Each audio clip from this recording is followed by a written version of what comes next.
mind hullult vaimustab siuke mees nagu Daniel Kahneman, kelle uuringu ma leidsin mõned aastad tagasi. Kahneman on 2002 aastal Nobeli preemia saanud inimene, Iisraeli, Ameerika päritolu psühholoog.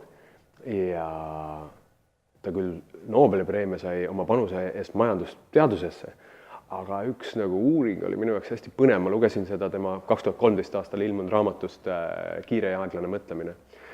Ja point oli siis selline, et ta võttis grupi andekaid inimesi ja pani nad erinevates ruumides lahendama mingeid ülesandeid, keerukaid ülesandeid. Ja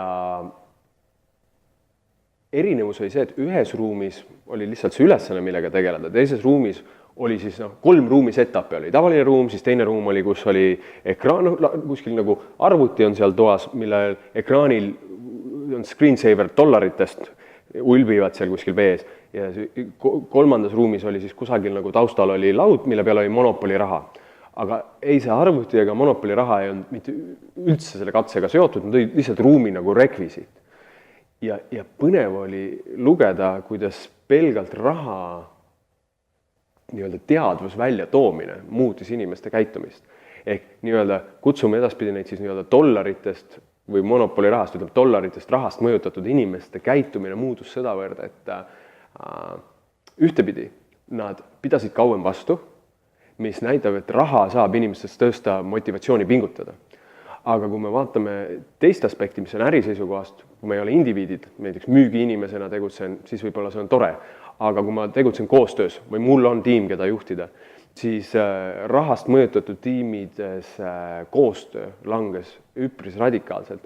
Näiteks kui katse läbiviija ütles, et kuule, ma lähen just, ole hea, säti sina need toolid teatud kaugusele, et ma toon teise katsealuse siia ruumi, et hakkad kohe omavahel midagi lahendama. Siis nendes ruumides, kus olid dollarid taga, panid katsealused toolid üksteist ligi poole meetri kaugusele, rohkem kaugemale, mis tähendab, et kuidagi lähedus muutus palju raskemaks.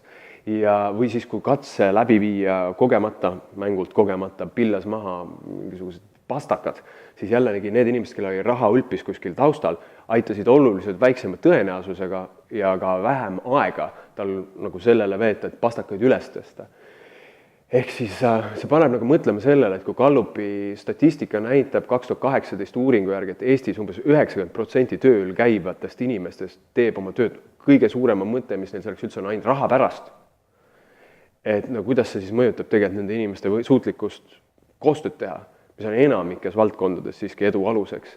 Ja kuidas see mõjutab ka juhte, kes peaksid selle asemel, et inimestest nagu kaugel olla, neil lähemal olema, mida see tooli näide tõestas. Ehk minu jaoks on see põnev ja selge märk, et lisaks rahale tuleb rääkida millestki enamast või millestki muust ka.